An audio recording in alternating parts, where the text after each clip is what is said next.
They say a hero never lies. But what happens when the town's most trusted firefighter hides a truth so heavy that it burns him from the inside, more fiercely than any flame he ever faced? For months, Fire Captain Ethan Crowell carried a secret that could destroy everything: his reputation, his family's legacy, and the faith his town placed in him. He thought the truth would stay buried forever, hidden in the ashes of a tragic fire. But he was wrong, because the only witness he never expected, his old rescue horse, Blaze, did something impossible. This is the story of a firefighter who lost himself in lies, and the horse who refused to let him stay there. The sun had barely risen over Redwood Valley, painting the sky with soft orange strokes, as if preparing the world for another quiet day. Ethan stood outside, Station 12, uniform crisp, helmet tucked under his arm, coffee steaming in his hand. To the townspeople, he was everything a firefighter should be: steady,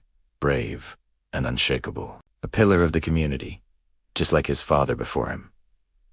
But inside him lived a storm no one knew about. The past 3 months had carved deep shadows under his eyes. He barely slept anymore. When he did, the same nightmare returned: fire roaring, someone screaming his name, and then silence, a silence louder than any siren. To drown it out, he spent most mornings in the stables behind the station, brushing down Blaze, the chestnut horse the department had rescued years ago. Blaze wasn't just an animal to him, he was Ethan's grounding force, his silent confidant. The horse seemed to sense Ethan's turmoil without ever being told. He'd rest his head on Ethan's shoulder, a quiet comfort that no human could offer. "You're the only one who still looks at me like I am not a monster," Ethan whispered into Blaze's mane, his voice cracking. The horse nudged him gently, almost protectively, as if to say, "I'm here."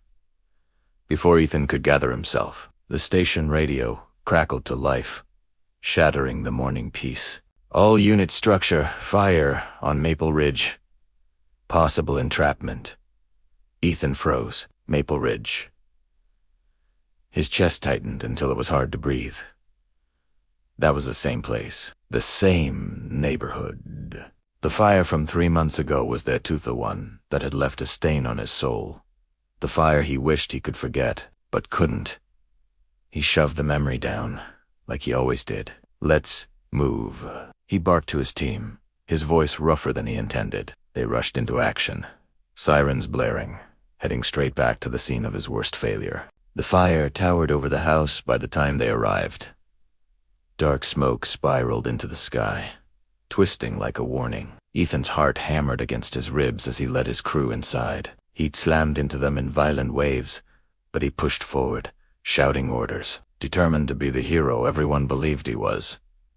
He had to be.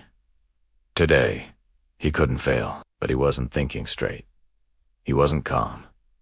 He wasn't steady. He was terrified, because the smell, the sound, the crackle of burning wood brought every memory back.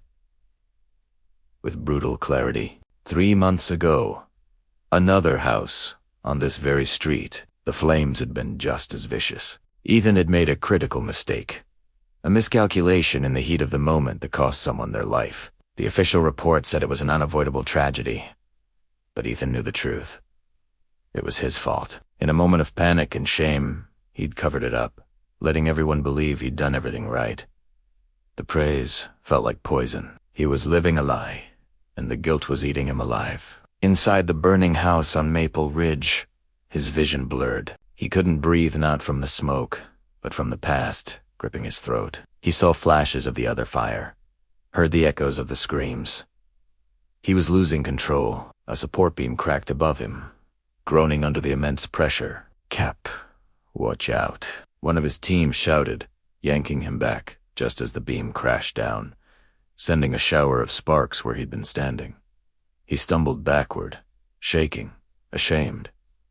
This wasn't him. He was supposed to be the strongest one, the reliable one, the hero.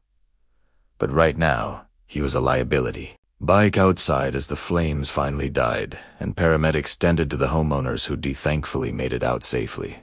Ethan leaned against the fire truck, trembling. Something was breaking inside him, slowly, painfully.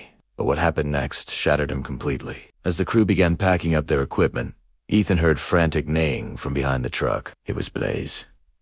He always traveled with Ethan during rural calls, a comforting presence. But now, he was pulling violently against his lead rope, staring straight at the burned-out house. "Blaze, easy," Ethan started, walking towards him, but the horse lunged forward, eyes fixed on a specific spot in the debris.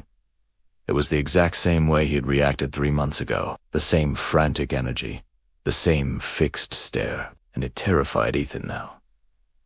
Blaze wasn't just anxious from the fire. He'd seen something, or remembered something, and Ethan knew, with a sinking feeling in his stomach, exactly what it was. 3 months ago, Blaze had been there too, and he'd seen Ethan emerge from the fire, alone, his face a mask of horror and guilt. The horse had seen the lie. Before it was even spoken, his heart dropped. His secret, the one he buried so deeply even he refused to face, it was no longer safe, because Blaze remembered the truth. A truth that was about to unravel everything Ethan had fought so hard to protect. Blaze pulled again, harder this time, and the lead rope snapped. He trotted directly to a charred section of the front porch, nudging a blackened piece of wood with his nose. Ethan's blood ran cold. That spot. That was where he'd been standing when he made the fatal call 3 months ago. It was as if Blaze was pointing, showing everyone where the lie began. One of the younger firefighters, a kid named Leo who idolized Ethan, walked over. "What's with Blaze, Cap? He's acting real strange." Ethan couldn't speak. His throat was tight, his mind racing. He could deny it, chalk it up to a spooked animal, but he looked into Blaze's eyes, and he saw not an animal, but a reflection of his own conscience. The horse seemed to be asking him, "How much longer can you carry this?" The weight of his deception, the exhaustion, the Schmidt, all came crashing down. He couldn't do it anymore. He couldn't be this false hero. Looking at Leo, and then at the rest of his crew, Ethan finally let out the breath he'd been holding for 3 months. "He's right," Ethan said, his voice barely a whisper. "Blaze is right." The confession tumbled out of him right there, amidst the smoke and ashes. He told them everything about his mistake, his fear, and the lie he told to protect his reputation. He expected anger, disgust, disappointment, and he saw it in their eyes, but he also saw something else. Understanding. They were firefighters. They knew the pressure, the split-second decisions that could mean life or death. The investigation that followed was difficult. Ethan was suspended, and his career hung by a thread. The town that had once called him a hero now whispered his name with doubt. He lost his title, his uniform, his identity. But in losing everything, he found something he hadn't had in months. Peace. He spent his days at the stables, not as a captain, but just as a man, caring for the horse who had refused to let him stay broken. Blaze didn't care about his title or his reputation. He just nudged him, the same way he always had. One afternoon, the fire chief came to see him. Ethan expected to be fired. Instead, the chief told him that after a full review, they determined his mistake, while tragic, was made under impossible conditions. He wouldn't be fired, but he would be demoted, and he'd have to earn back the trust of his team and his town, one day at a time. It wouldn't be easy. But as Ethan looked at Blaze, who stood faithfully by his side, he knew he wouldn't be doing it alone. The truth had burned down his old life, but from the ashes, something more honest, more real, was beginning to grow. He was no longer the perfect hero, but for the first time in a long time, he felt like himself, and that was a foundation he could finally rebuild on. Thanks for watching. If this story moved you, don't forget to like and subscribe for more content just like this. We'll see you in the next one.